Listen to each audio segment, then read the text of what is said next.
Without further ado, it gives me great pleasure to introduce our keynote presenter, Mike Burton. Mike is the office sector lead for AECOM UK and is helping to create the next generation of sustainable, healthy and smart offices, working with British Land in Canada Water, Co-Re in the West End and the City of London Salisbury Square. With over 30 years experience in sustainable building design, Mike has helped to deliver some of the UK's most important new and refurbished offices, along with offices in Europe and the Middle East. These include the BBC's iconic Broadcasting House, the White Collar Factory, refurbishing the United Nations in Geneva, and Schroders elegant global HQ, as well as speculative high-quality offices for developers, including Derwent, Landsec, and Brookfield. Mike is also vice president of one of the vice presidents of SIBSI at the moment as well. So, without further ado, Mike.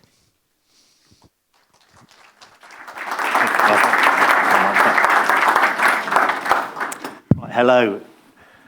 Lovely to see you all, and there are a number of people in this room who I've worked with before who are brilliant lift consultants, and I think some of the slides you may have seen before. So firstly, I'm going to talk about the future of the office, so what's happening in the office sector, but more importantly it's about if you think about the time before COVID, think about how much time you spent in the office and think about how much time you're spending in the office now and what happened post-COVID and how the office has changed, because I'm going to come to some questions in a minute about it. So is it a magnet or is it a mandate? So firstly about me, so we've just talked a little bit about that. I am the office sector lead for AECOM, but more importantly I do a lot of lecturing and teaching in the office sector, and I do a lot of support for early careers at Leeds University, which is the university I went to, and also the University of Nottingham, where actually we do an awful lot of recruitment from a lot of their courses there for the AECOM business across the UK. The other thing to talk about is I'm heavily involved with lots of specification guidance notes, so RIBA publications about the future of the office, but also the BCO specification, which I know a few of you in the room have helped produce that as well. I think we've got a problem with the lights, haven't we? We're just going to sort the lights out, because I think you're struggling to see the slide. Are they okay over here? Yeah, they're fine. On the screens? I also grew up in Croydon. So Crystal Palace is my football club. It's not everybody's choice, but that's where I grew up. And we now need to build a trophy cabinet because we've won 2 trophies last year. And we didn't have a trophy cabinet before because we'd never won anything. So exciting times ahead. So in terms of offices, so we talked a little bit. I don't know where that light's coming off now because you can't see that. But we talked about a little bit about working on offices. So these are some of the offices that I've worked on. Sometimes for the government, for public sector. So BBC Broadcasting House we talked about. We talked about the United Nations in Geneva. We talked about funky, cool businesses like Electronic Arts, doing games. And we're currently working on Berkeley Square for Blackstone's new head office. And we've also worked on some tall buildings and with some people in this room as well. So One Crown Place, which is a big mixed-use scheme. Dubai International Finance Centre, which I worked with John on that project. And also 22 Bishopsgate, which remains the tallest building in London. So this is the agenda: the changing workplace, key trends, case studies, and summary around the office sector. So a quick survey first though. Before the pandemic, who worked 5 days a week in an office before the pandemic? That's interesting. There's probably only half the room, which is an unusual statistic. And then post-pandemic, who does 2 to 3 days a week, which is the norm at the moment? That's me as well.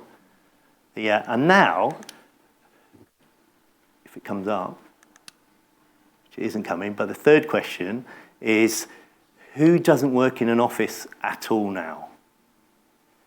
That's an interesting look. There's at least. Oh, hello. And that's about 20 to 30% of the room. I think that's really interesting. So when you come back to the question of, is the office a magnet or a mandate? Well, 30% of this room don't even go into the office.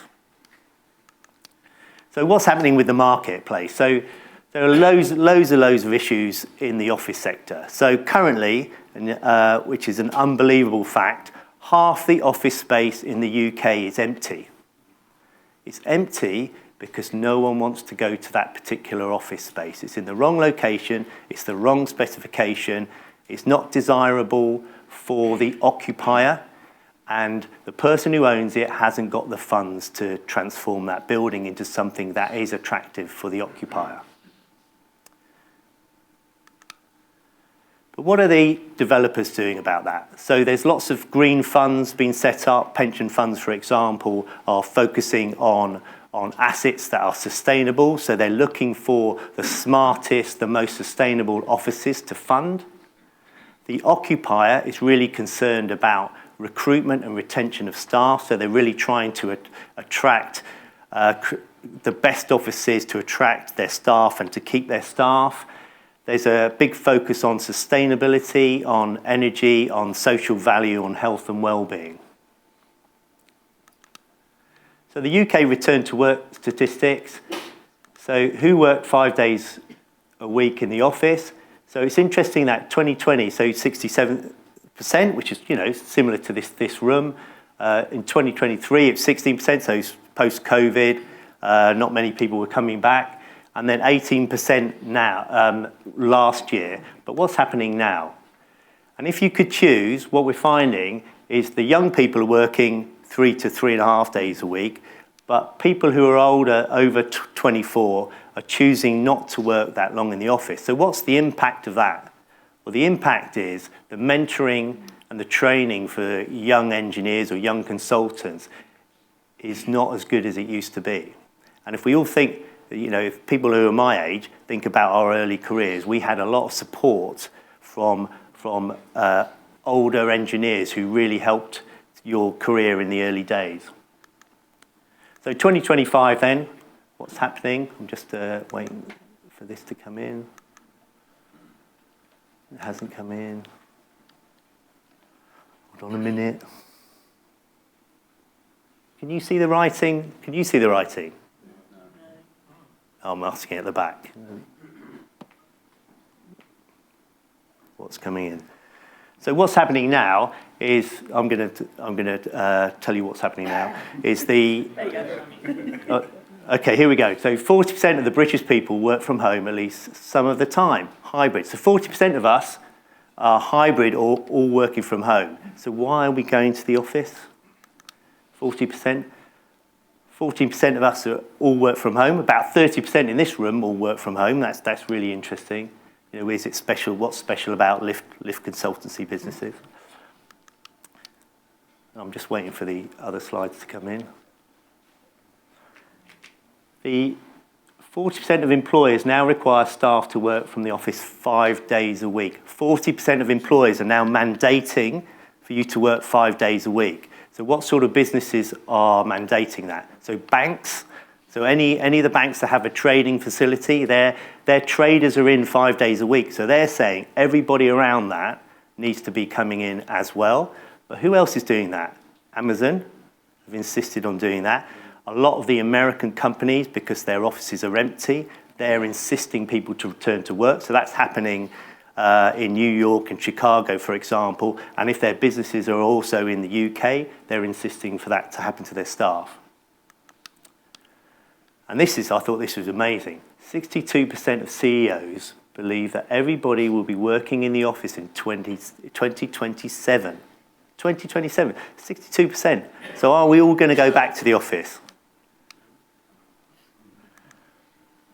And that's where this research came from. So, key trends. So, what's happening then? So, in London, there's a revised planning document. So when you submit for planning, any large-scale development, you need to hit certain standards when you're submitting for planning. So, you must do a report into improving the biodiversity of your site. You must do a report into how you're not increasing the water runoff from your site. You must do a net zero carbon report of how you've measured the carbon in construction and operation, and you must show how you've addressed circular economy, so how you can dismantle the building and reuse the materials in that building. But is this the sort of office that we all want to go to? Obviously 30% of this room don't want to go to this office. Sealed facades, suspended ceilings.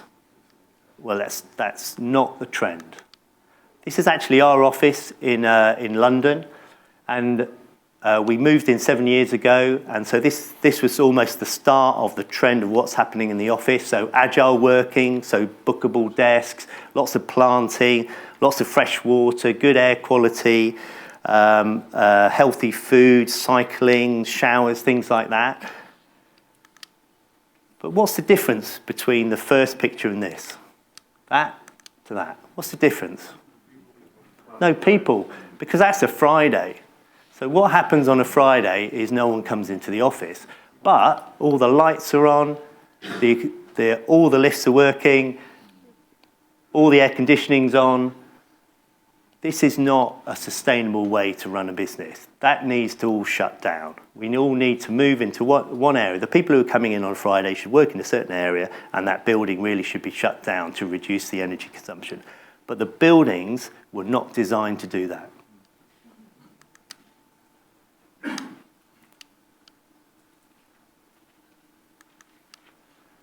So bridging the performance gap. So the government introduced soft landings, which has now come into the private sector as well. So what we used to do is hand over the O&M manuals, tombs of the O&M manuals, to the FM team and the client and say, good luck with running that building. And we'd find there would be loads of operational issues. So now we're trying to introduce soft landings onto a project. So you bring the FM team into the design stage and construction stage. They do all the witnessing on all the equipment. You train those staff properly. And then the designers come back and do seasonal commissioning to help to make sure that people are trained properly and they understand the design process of why things were carried out. You do post-occupancy surveys to understand how the FM team and the staff and the occupiers of those buildings, how that's working. And then the other important thing is actually strategic briefing. So making sure you're doing research around other case studies, similar case studies in that type of building, that you're surveying your staff, you really understand the reason of why you're doing that particular office development. And then you learn from that, and you do it as a feedback from when you complete the project, is that you learn from how did you start that project, why did you make those decisions?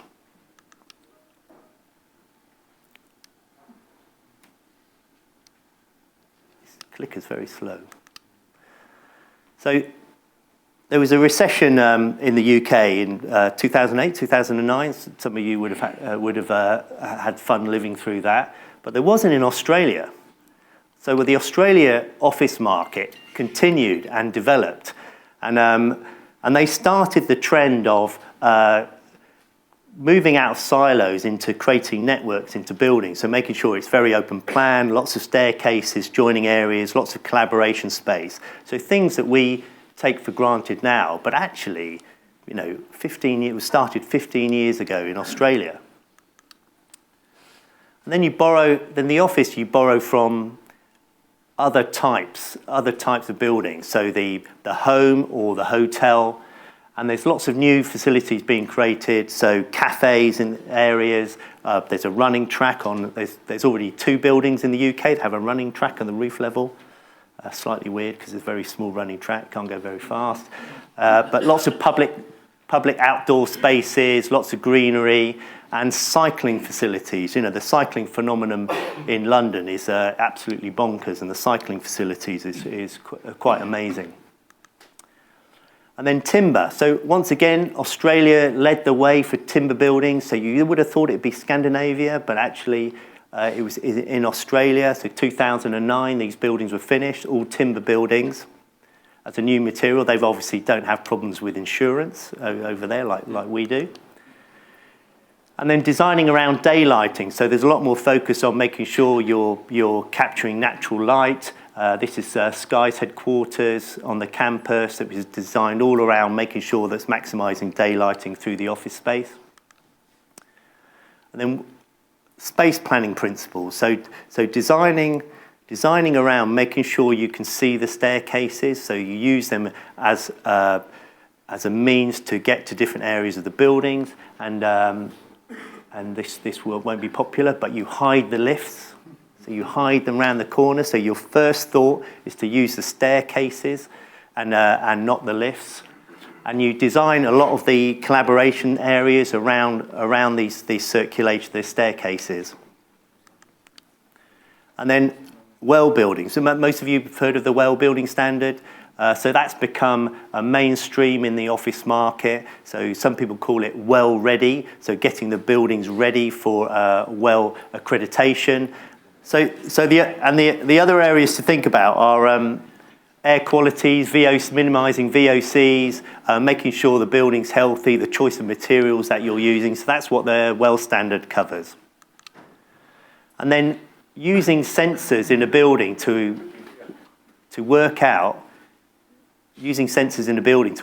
whether the staff are performing best. So what we've seen in a few buildings, GSK's headquarters just finished in London, and they're measuring the performance of their staff by the types of food they're offering, the gym facilities, the training that they're doing in the office, and to work out whether their productivity increases by providing better office space, daylighting, planting, food, gyms, health and well-being, and they persuaded their finance director to fund extra things for the office because they've seen that the output or productivity of the staff has increased. And then smart buildings. So this is talked about an awful lot about intelligence buildings. What we're finding is that it's really important to put in the infrastructure to allow the occupier to put in the technology that they want. But we're also finding is that buildings are being overspecified and they're too complex, and the FM team are really struggling to run them. So until we can simplify this, but actually integrating things like the BMS, the lighting controls, the access and the CCTV into a common platform is certainly the way to go forward. And then regenerative design. So I don't know how many of you are familiar with this topic. So it's a relatively new topic. That's every building that we do, every lift installation we do has a negative impact on the planet. So everything we do, which is not a great place to be in. But the thought process now is that there might be products and materials that we could use in not just the building, but in the community or the town or the city, where they could start having a more positive impact on the planet and the surroundings. So are there more natural materials that we could be using? Is there a way that buildings can be generating electricity or capturing water, or we can connect other uses near to buildings, things like vertical farming, so the growing of vegetables and foods like that? Could they be more nearer to where they're actually being used, and so we're not having those transport costs, things like that? Okay, so now I'm going to go through a few case studies, and please shout out if you worked on them. So the first one is in Canada Water. So this was designed 10 years ago as the future of the office, and that's how long our construction projects take. They take forever, and so 10 years later, it's actually finished and open now, and it's actually got a leisure centre just below it. But it's in terms of what's happening with the future of the office. Well, they're very much badged up. So they must have all the ratings that you could possibly ever think of. So BREEAM Outstanding, WELL Platinum, Neighbours 5-star, the Wired Score Platinum, for example. And that's because the funders and the occupiers, that's the sort of thing that they expect out of these buildings. But in terms of design, what we're really proud about this building, this is the first building where we used embodied carbon calculations to assess the options for the facade, structure, and MEP systems. So on the above pictures are visualizations of exposed concrete or exposed timber, and on the bottom, exposed concrete and exposed timber, and different air conditioning solutions. So underfloor air supply on the top and fan coil units on the bottom. And so you can visualize what's the differences. So we're presenting this to the client, and they're going, well, actually, I like the look of the top. I'd like it to be in timber, and which uses the least amount of carbon. Well, an underfloor air supply uses far less carbon than a high-level fan coil units, because there's obviously far less materials, there's far less metal. So we ended up with going with the timber and underfloor air supply, but the insurer said it can't be timber, so we ended up with the concrete. So we ended up with the top left. And then turn mills. So turn mills was designed when we were given the brief of design the most sustainable office for 20 years' time. So really hard brief for the architect and engineers.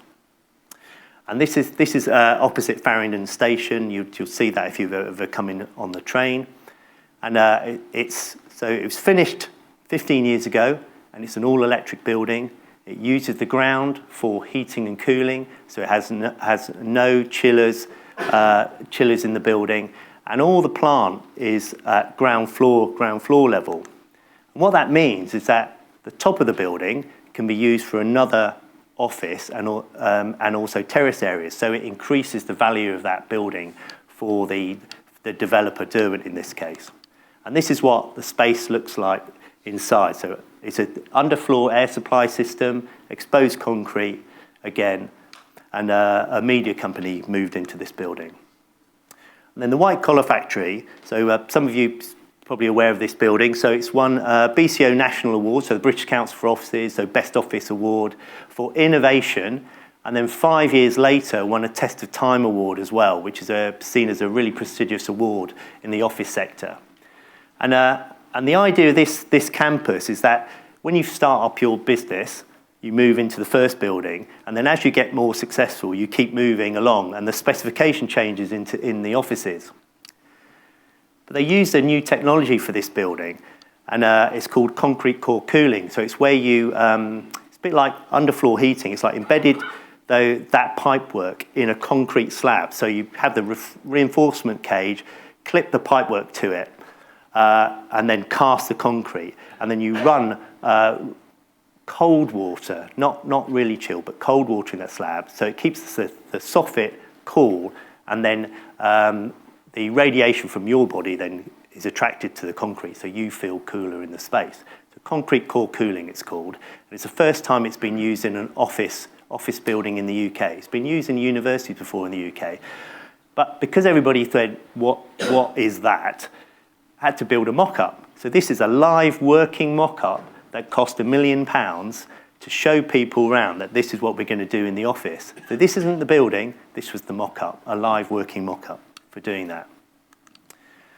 And then this is the finished building, but the issue with concrete core cooling, it has a limited capacity, so when you get meeting rooms where you put lots of people together and you need more fresh air and you need more cooling, you need to be able to add fan coil units. So it's got a little plug-in Schroeder connection to allow you to put in fan coil units. But you also need to have cutouts in the floor, so design the floor so it's got cutouts that you can add additional staircase for when the occupier want to join up floors. And then these are some of the office spaces. And what's interesting about that, it's got a traffic light system. So it's got a red light and a green light. And if it says green, it means you can open these windows. And if it's red, you can't open the windows because the air quality is not good enough, or the outdoor temperature is so high that you want the cooling system to work. And then the National Geographic office is a really good example of a new office that's also a National BCO award winner that's completely naturally ventilated. So imagine that in an office, naturally ventilated. How do you design a naturally ventilated office?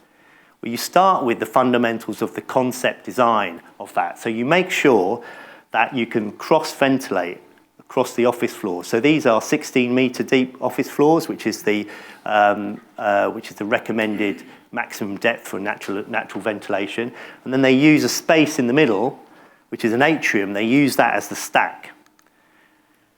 That's the atrium, which is used as a stack. They use acoustic material, which is actually timber. They use that for acoustics, because in big spaces, acoustics are a problem, so they use that as the acoustic absorption.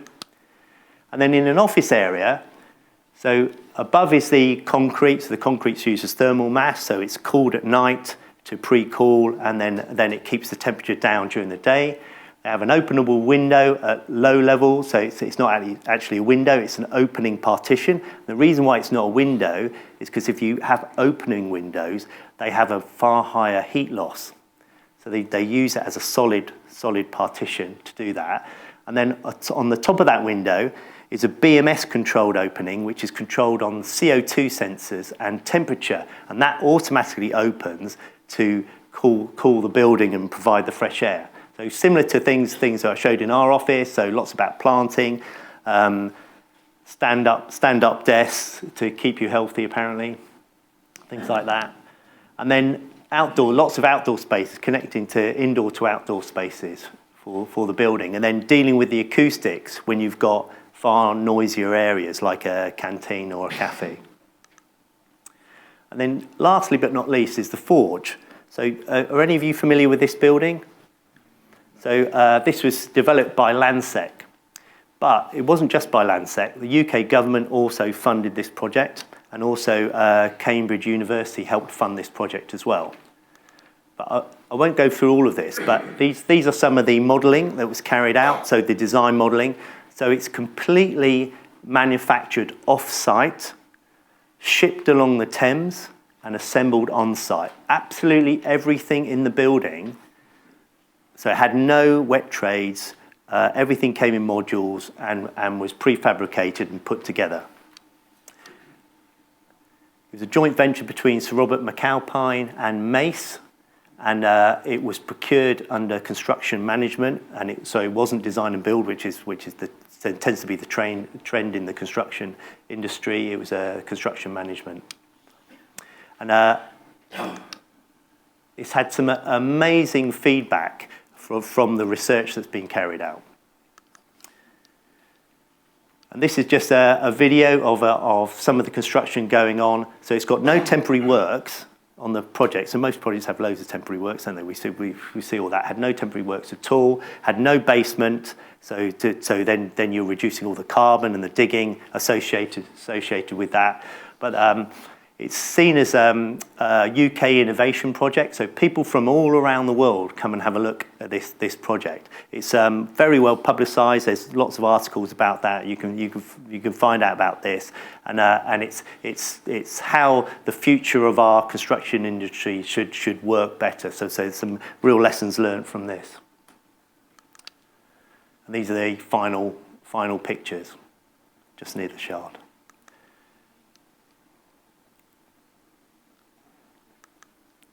These are some of the pictures. So they use robots for some of the construction. So it's a bit like a demonstration project as well. So they tried to use new technology as well. But there's also another type of building, which is, are you familiar with the term passive house? So you think it's for housing, but actually it isn't. House is, I think in Germany it means building, and it's passively designing buildings, so they basically don't need any energy to heat or cool. And these are two examples that have won British Council for Offices awards that were all designed with no heating, no cooling, all naturally ventilated. And I visited both of these buildings, and it was around 35 degrees outside, and they were amazing conditions inside those buildings. Actually, the one on the bottom is made out of straw bales. That's because the local thatchers, if this is near Norwich, the local thatchers actually made that. It doesn't need to be made in straw bales. So, summary. So the important thing is to learn from best practice. So carrying out the research, see what the case studies are, and not just using the UK. Because we find there's some really good example of sustainable architecture in Australia and Scandinavia, particularly in Copenhagen, for example. Designing around people. So we used to design around a base build specification, Now it's designing around how will the people use the building, how will they move around. I know. There's a debate later about designing around for 80%, and what does 80% mean? It's exactly the same for air quality, power, cooling, staircases, size of toilets, sizes of changing areas, all those things in the office. It's exactly the same. Where does 80% come from? Challenge that. Is that correct? And then designing around embodied carbon and operational energy. So really understanding the whole life of components, products, materials, systems that you're selecting, and use that. And we found it's really useful to present those to the client, and the client will make an informed decision around that, not just what the architect seems to do, is do it around look and feel. And then designing around passive design. So when you start off the project, if you're designing around orientation, shading, understanding air quality, noise levels, things like that around the site. And then what we're finding far more in the office sector is designing what we call a shell and core, which is where you don't fit anything out and you just provide it as a shell and core building to allow the occupier then to fit it out how they want. Because what we're finding is if you're putting in some of the fit out, it tends to get stripped out, and at the moment it's not recycled, it's just skipped. And then really think about smart controls. We're certainly seeing a lot more digital controls and modern methods of construction in terms of design and construction, but also far more in operation. And the introduction of the neighbours rating assessment, which actually SIBSI are now manage that process, has really driven better design approaches in the office sector. Then lastly, but not least, but the importance of implementing soft landings when you start the design process and make sure it's embedded in construction and then transferred into operation. So really working with the operator, the FM team, and the commissioning companies, and making sure people are trained and understand that. Because what happens with the FM team is after a year they've all changed. So after a year, when you go back, you find the whole team that you trained and presented to and made sure they know how things are working, they've all moved on. So you have to start it again. So it's really important to make sure that that's carried out on projects. Okay, and then these are just some of the photos from my travels when I'm doing the BCO judging, and what you can see lots of things around really good views, biodiversity, greening. You want to create a place where you want to come to, the office that you really want to see. Use of atriums, the use of atriums for circulation, for staircases, for daylight, for example, and really good views out. So that's actually a view of Edinburgh Castle. Who wouldn't want that view? And then fit out. So if you think about this, when I talked about shell and core buildings and not doing the fit out, these are all different fit outs. So how could you second guess that if you're a developer? So you can't really second guess it, so don't bother and just do shell and core and allow the occupier to decide their fit out.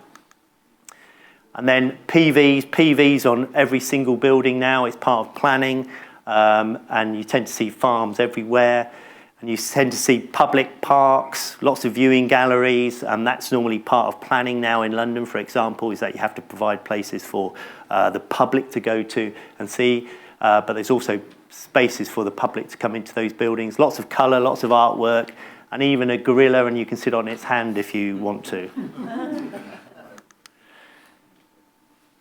And these are just some of the other fit outs. So some of the other things that we're seeing in biodiversity is people creating bug houses, which I've seen in parks, but I've never seen it actually on a building. So on the bottom right-hand side is a bug house, and outdoor terraces for the public, and then staircases. So designing escape stairs, which are obviously really important, but designing them so you can see them, so you can use those stairs. So that's an example of an escape stair that you can actually see and actually looks quite attractive. Yoga studios, recycling materials. So there's a raised floor there from an old school gym that's in an office building.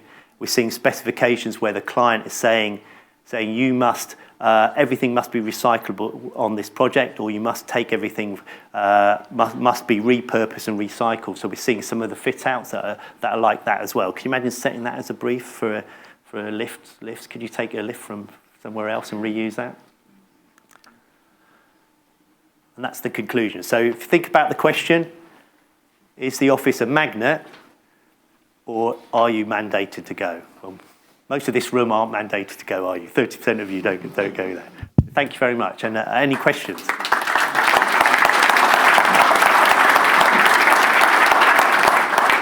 Lovely. Thank you, Mike. I anticipate there's going to be loads of questions, so we'll dart around the room with mics. My colleague at the back there as well. If you have a question, when I give you the microphone, can you say your name and who you're here from, and then your question, and then we can pick that up on the recording. So I've got a couple there. Can I be greedy and jump in on a question first? Clearly, you've got some clients who are very dedicated to producing good buildings. You made brief mention of design and build contracts, which many of us, I think, is probably a race to the bottom in terms of the quality of what's delivered. We very often, as consultants, will design a building. We've been told money's no object, and then you end up with a client going, oh, actually money is an object, and then it gets value engineered down, and you end up with a product that's probably not appropriate for the building. I'm not being rude when I say the quality of lifts differs dramatically. And some package lifts are made out of metal you wouldn't wrap a chicken in and put in the oven, as you know. But in all seriousness, you've got clients there dedicated to the cause. How do we sell that, to the average client? Some of your clients there are very serious big players. How do we sell that to the midstream? Yeah, it's an interesting way procurement's gone, isn't it? Because it's turned to design and build because the investor wants certainty on the outcome, but actually they want the building to perform well over a long term. It's a long-term asset that they're investing in. So actually, design and build is not really appropriate. It should be there should be an operate part of procurement where there's the performance target should be continuing. And I'm not sure. I don't know how to solve that, by the way. But I think what we're finding with things like the neighbours rating scheme is we're using that now in a contract with the contractor, but it's a contract between the contractor, the client, and the designer and the FM team, and we all have to work together to deliver that performance outcome. So that's just on the building energy performance. But is there not like a life cycle performance you could put on the lift components to also, so you know this is the standard, so therefore it's not about the first price, it's about the life cycle. I think the issue there for our industry is our stuff is fitted into the building where chillers and things like that, they come and they're wired up and piped in. You could have a budget lift package, I mean, hopefully everyone in the room will agree with me, that's well installed, that will last a long time. Inversely, you can have a really good quality lift and the installation is really abysmal and it won't last long. And that's another issue that we have in our industry is we're in a world at the moment in the lift industry where bad quality subcontractors are surviving, and that's the desperation of companies just to get a project finished. In fact, they must have worked out, because their financials must say it, actually it's cost them a lot more money to go back and put it right when the consultant's going, actually, that's dreadful, than it is to get it right in the first place. Yeah. And that's a separate industry issue. Does anyone disagree with me on that? No? Okay. Right, there was a question over here. Was it? Right, Adam. Thank you. Adam Scott from Vertical Transportation Studio. Mike, you mentioned timber and Australia and the success they've had there, and you mentioned insurance as the blocker for the UK market. How come they can make it work in Australia as an insurer and they can't in the UK? And is there any discussions that suggesting we might have more success in the UK in the future? Yeah, so we are starting to see part of the refurbishment market is extensions being made out of timber.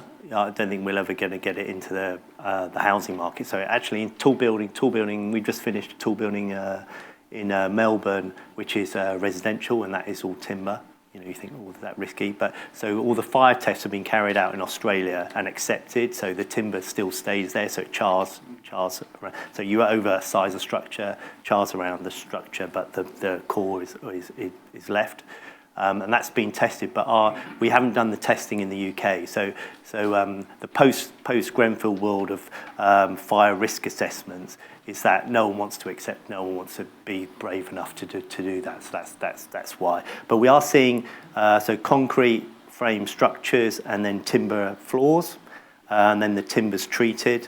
We are seeing a little bit more of that. It's just the investors don't see it as a long life solution. So on refurbishment, extensions is being used quite a bit. There's a job 10 Gresham Street in the City of London, and that's got 2 floors that are all timber. That'll be finished at Christmas. It's interesting here because timber can actually perform quite well in fire conditions. The right timber. If you go back to the mills, from the Industrial Revolution, when they went from timber columns holding the mills up and then over to cast iron, and then when they had a fire, they found the cast iron was so brittle and full of air, they would just explode, and then you'd get a structural failure. So they went back, funny enough, to timber columns. So in fire conditions, it can perform quite well. What I was interested to ask the audience, because business models are different, aren't they? I suspect that a lot of people here will say, well, actually, I work at my desk a few days a week, or a couple of days a week, but then I go to site. I don't actually go to an office. I go to a different location all the time. What's the feeling in the room on that? How many people do that? Well, I certainly desk from home to site more often than not, which is a slightly different model, isn't it, to go into an office all the time to do your design work. There was a question up here, yeah. Lovely, thank you. Christian Farr, AECOM VT. Don't worry, I'm not a plant. But do you think there's an element to greenwashing in all of this, historically, present day? And do you think that we're actually moving forwards in the right direction for sustainability? So we quite often get that question from clients, actually. They say, why are we doing all this badging? And I always talk about, I said, the most important things that you do around performance and operation. So do they help with the operation of the building? And by having some of these assessments, though, do you end up making a better decision?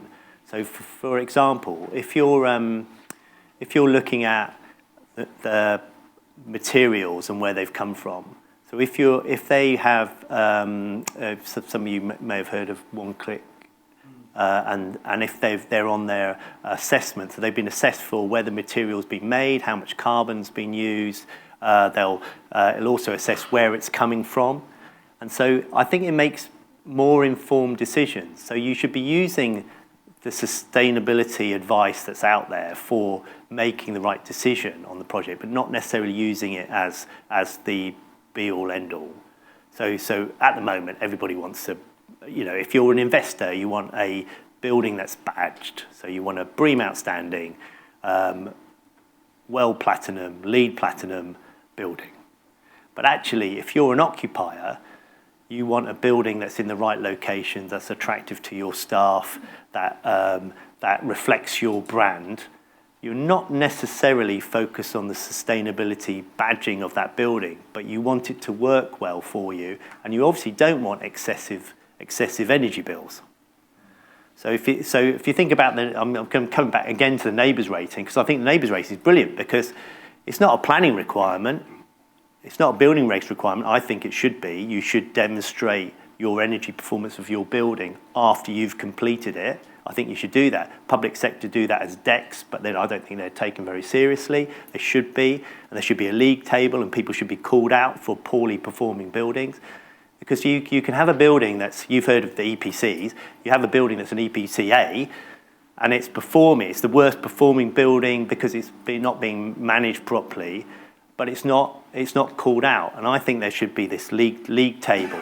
So just back to the sustainability question is planners require certain things. So you have to do a BREEAM assessment for planning, and it's a minimum of very good on refurbishment and excellent on new build. So that's a planning requirement anyway.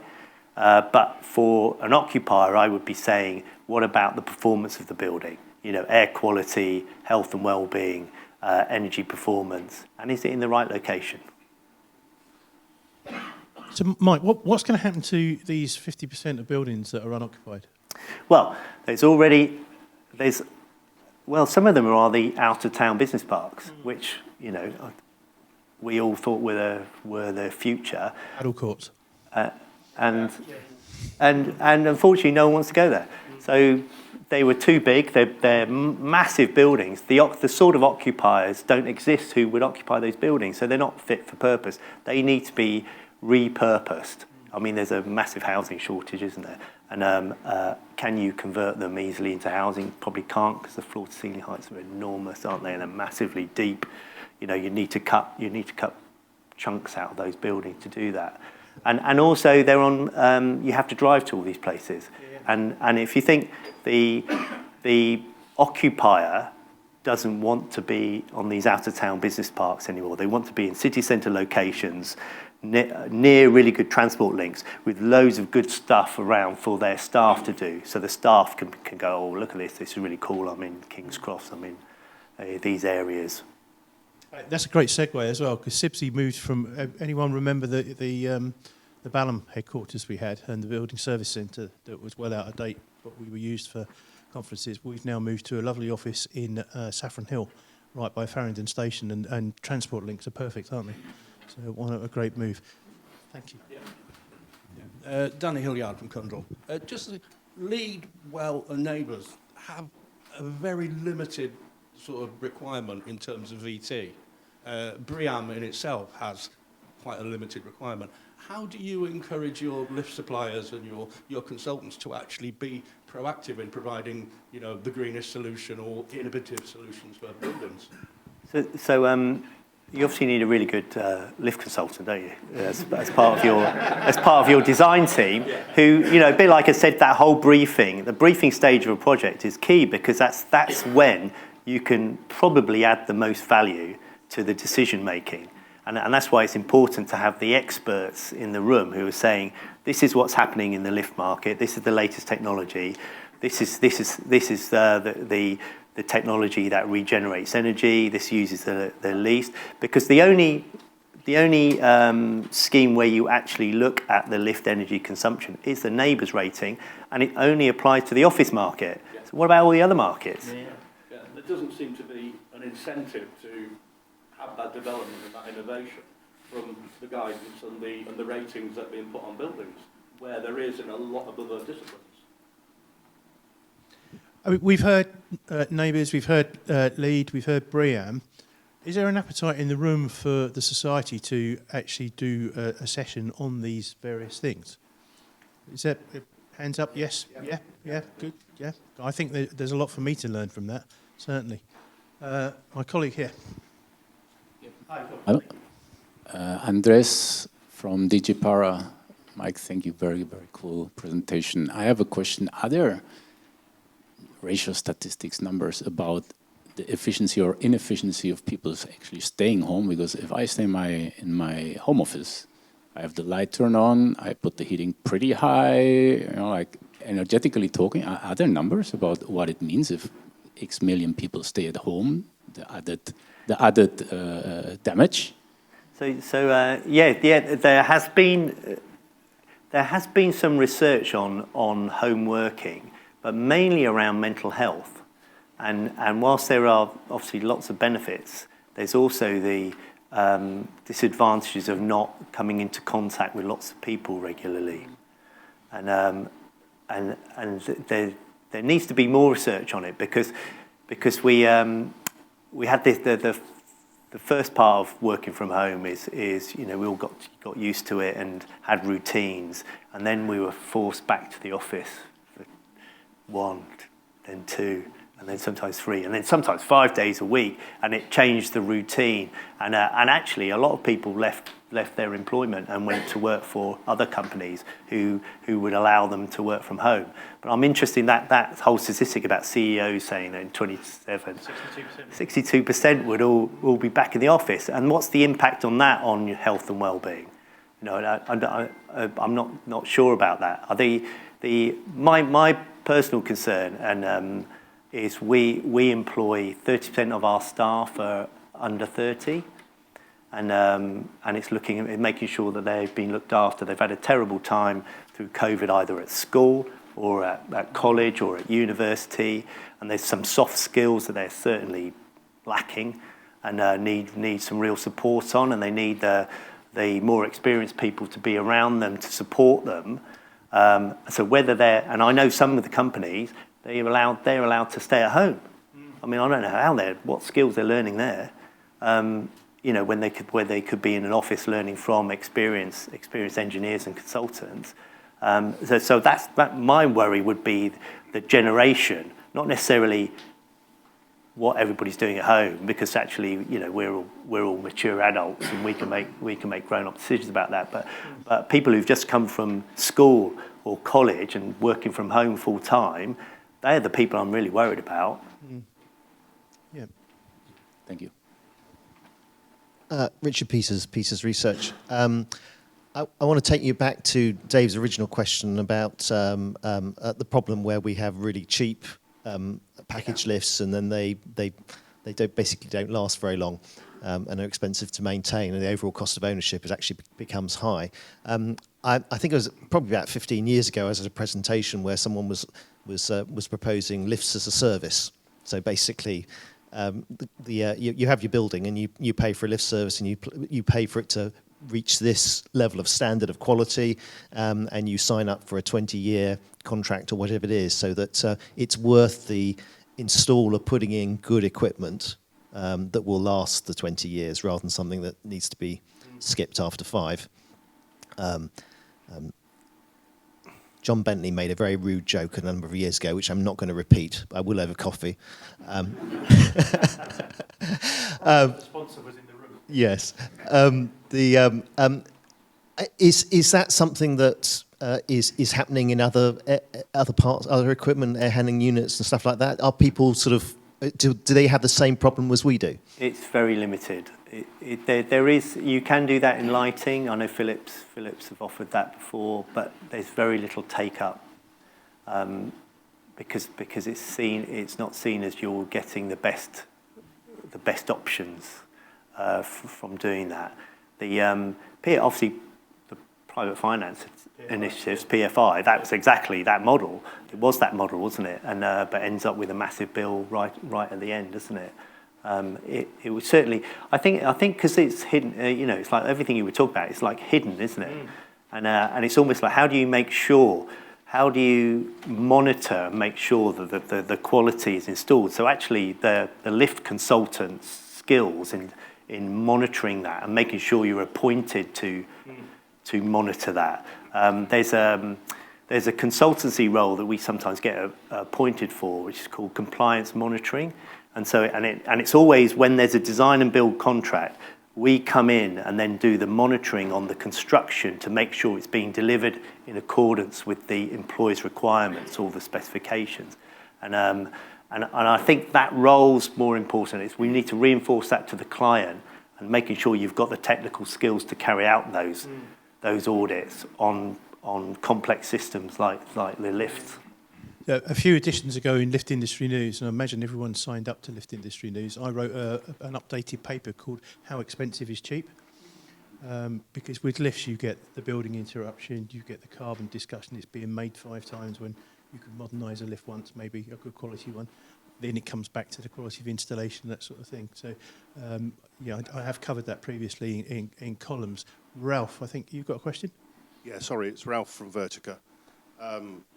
Sorry, just touching on what Richard, this is not my point, but on what Richard was saying there, is that I think your issue with renting lifts or renting that service of lifts over the life of the building is you're still going to be subject to the quality of subcontract installation. Yeah. And it's a generational change, isn't it, to be able to put that training back in or get that willingness to do the job properly back in. My understanding is that model actually fell on the basis of finance, because the lift company were actually becoming a financier as well, and so there'd be someone coming in. I remember it happening. Yeah, I recall that. John? Yeah, thank you, sir. John Koshak, EMCP from the U.S. You mentioned earlier, and I want to make sure I understood, you said developers develop for a 10-year, 9 or 10-year future sale. It's my experience in the U.S. that developers develop for a sale 6 weeks after. No, so the large-scale projects take 10 years from concept to be built through planning. So going through planning can take up to 2 years to get through the planning system, and then another year, a year and a half to design, and then maybe 3-4 years to construct. So it could be 10 years. Okay. So if you think we briefed this project, so we've just started this project today, we briefed it on all the best things we could possibly ever imagine, but it's not built for another 10 years, so how out of date is that going to be? And it's like, how can you design for the future? Which is why I mentioned about this term shell and core. Then if you do as little as possible and allow then the occupier to put in what's the latest at the time they occupy, then at least some of it will be on trend. Track that time. Yeah. So is it true then that similar in the U.S. as in the U.K., most developers say, well, what's the best elevator system? And we say it cost £1 million. Then they say, okay, what's the least I can get away with? And that's 500. Is that true here as well? So it depends. So it depends if the developer is developing to sell, Yeah. or develops and operates that building. So development managers, so in the UK, development managers, so people like Stanhope, Yard 9, who else? Edge. They just get a fee, a development fee to develop a building, and then it gets sold. Whereas people like Land Securities or British Land, Aviva, they own the asset and they'll manage the asset. So they are more concerned about the life expectancy. So they're the ones who would be really interested about embodied carbon, operational energy, the decision making around that. Okay, thank you. Brilliant. Thank you. Jonathan, I'll just grab your mic. Thank you. Jonathan Beebe, Independent.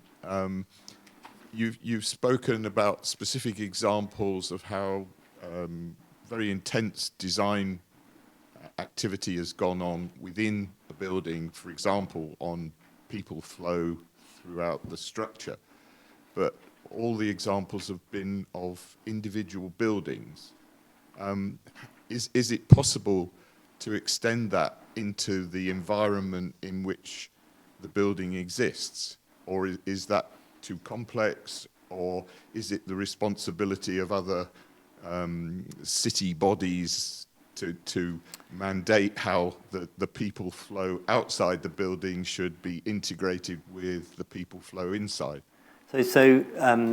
When I raised sort of the new agenda of regenerative design, that is more about the town, the city, the community, and what's happening with mixed-use developments around there, transport links, where do you get your food from, for instance, where's the shops, the local shops, things like that, and that's looking at, so that would be a town or city planning level, borough. So, and actually there's little of that exists in the UK, where there's a master plan, a long-term master plan that needs to be really led by the GLA or the boroughs, where they say this is what we want in these plots of land, and this is the reasons why we want. Because if you had that, then you would easily get planning for those buildings, wouldn't you? Whereas at the moment, the developer has to sort of conjure up an idea and then have a fight with the local planning department, and sometimes it gets refused and rejected, and sometimes then it has to go to the GLA, and then it has to go to the government for approval, and it takes another 2-3 years, and you find we haven't got any housing because of the objections that have been happening at the planning department. You know, that all needs a complete overhaul. But it's very complex. Yeah. You know, the lifts are at the bottom of the food chain, Yeah. if you like. But it all starts with having a plan. If you have a plan, then everybody knows what they can do. At the moment, we haven't got a plan, so you get lots of objections and rejections, and then it comes on personal opinion. It shouldn't be about personal opinion, should it? Planning is, you know, long term, isn't it? It's beyond our lives. Len, I think you've got the mic. My name's Len Housey, formerly from Canary Wharf. It doesn't seem very long ago that we were in a position where buildings had to sweat, they had to earn their keep, they were occupied to very high levels. And that thinking has sort of become ingrained in cost managers, in architects and developers. How much of a shift is needed to move to the sort of environment that we're discussing today? So it's a really good point, actually, because the British Council for Offices was set up because of the over-specification of offices that were going on. And it was actually, Canary Wharf were one of the founding members of the BCO. And what was happening is the occupancy densities and power and cooling going into a building, and therefore the number of lifts and occupancy were just going, it was absolutely mad. And there was competition between the city and Canary Wharf. And so this group of developers got together and they set up the British Council for Offices. And I find really amazing that in 2019, the BCO then produced a guide which really overspecified the office, and it was designed all around one person per 8, and which was a bonkers measure, because there was no way you could occupy a floor area in a building at 1 per 8. You know, you'd even if you rows of desks and you max packed people on about 800, you could just about get to 1 per 8. But you haven't got any circulation, you haven't got any T points, you haven't got any breakout, anything. It was a bonkers idea. I don't know where that came from.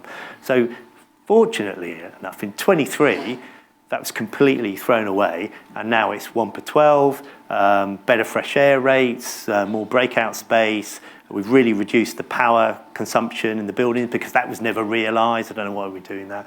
And the cooling requirements, that was too high. And also the building regs has really focused on facade performance, and so facades perform much better, so there's not as much solar gain as there used to be in the building reg. So I mean, it's a really good question, because it is we over-design buildings. So if you go to retrofit these buildings now, so the old Canary Wharf towers, there's loads of capacity. Yeah. So actually, it's quite easy to retrofit. Yeah, but I think it's a question: how do you change the thinking? I mean, obviously, and there's other sort of regulatory or guidance that you can get on that. But I think still ingrained is we need to maximise the profit and the rent that we can procure from this. Yeah, but we were over-designing. We were over-capacity. There's too much capacity. We were designing for something that never existed. It would never be realised. So actually now we've got more realistic targets to design to, but also, which is why I always talk about, but you need performance targets when you complete. And so it's a relatively new thing, is that we need these energy performance targets that we monitor during the life of the building, not during design and construction. That's far more important. Can I spin that on its head? A number of us in this room, I know, have looked at buildings where they've been designed more generous than 1 in 8, and then the occupiers have put in nearly double the population, and then everything struggles. There's a number of us. I mean, Len, you did a great paper on future-proofing, didn't you? Future-proofing. Any? Yeah. Sorry. Yeah. John. Yeah, I wasn't going to be as dangerous as to name them. But, yeah. Other banks are available. They were all designed at 1 to 14, yet occupied at 1 to 8, 1 to 10, and the lifts were 4 and 8. But that trend is changing. Yeah. There's the risk that people will over-occupy. Yeah. Exactly. So that's got to be managed. That's down to. Yeah, and are people prepared to wait for a lift or not? Yeah. What's the... Right, last question, because I'm really pushed on time. Gemma. This is probably a good one to finish on. Gemma from Dewhurst. So obviously we all work in lifts, and they're kind of always the last thing to be thought about from a design point of view. So you personally, how have you felt when you've gone from a lobby that looks like some of those pictures that you've shared to a cold metal box that looks rather industrial and pants, to put it politely? How's it made you feel? You're describing the experience from the beautiful office into the lift car.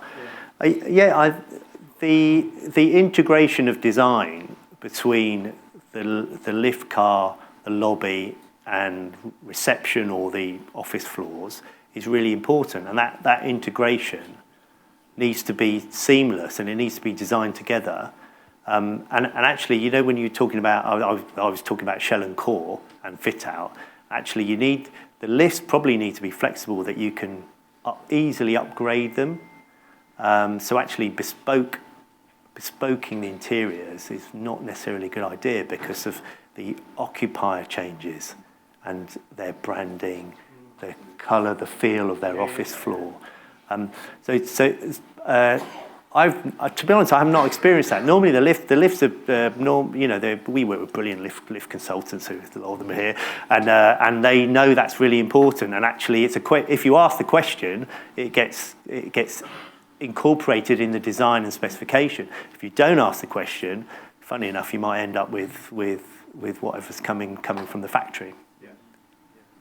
Right, I'm going to close at that. Mike, thank you so much for coming. I've obviously heard this before, and it's still great to listen to it again. Really, really enlightening. And I think how we integrate with the other services and the architects and as lift consultants is really important, and hopefully that's given you food for thought. Before we go for coffee, can I just point out at the back we have the exhibitors. They're showing their wares, so do please go and visit them. What I will say is that the model for the symposium is built on we have a small number of exhibitors, and their generosity and their money means that we can pay deposits for the hotel and things like that, and bankroll it until you guys pay. So, essentially that's it. Yeah, because things have to be paid for. It's a real world. So please do go and visit them and steal as many mugs as you like. Lovely. See you all back after coffee.